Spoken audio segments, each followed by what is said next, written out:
Hi everyone, happy day and I hope you are happy today. Susubukan naman natin guys yung ganitong luto sa buto-buto ng baboy. Pero bago ang lahat, please don't forget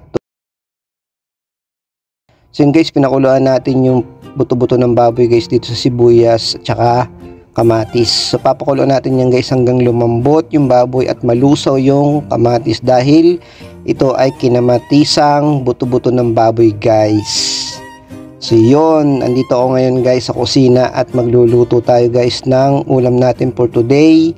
Ito ang ating kusina, kasama natin ng ating mga kakosa. Ayan no, grabe mga kakosa natin yan guys. Shout out sa inyo sa aming mahiwagang kusina. So pagkakulo nga guys, ito na guys nilagay ko na guys yung mga gulay sabay-sabay na yan. Okra, sitaw, talong, siling, pangsigang.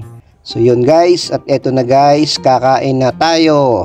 Napakasarap guys nung sabaw, sobrang linamnam. So asin lang guys yung pinantimpla ko dyan guys, tapos kamatis. Wala siyang sinigang na pang-asim guys, kundi kamatis lang yung pinang-asim natin. Sobrang nilamnam guys, napakasarap ng sabaw, tapos ang lambot-lambot ng laman guys. Tapos yung gulay ay hindi naman siya overcooked guys, so kaya sobrang solid guys yung ganitong luto. Sino ba yung ganitong magluto guys? Yung kinamatisang baboy. Ayan. So paano guys?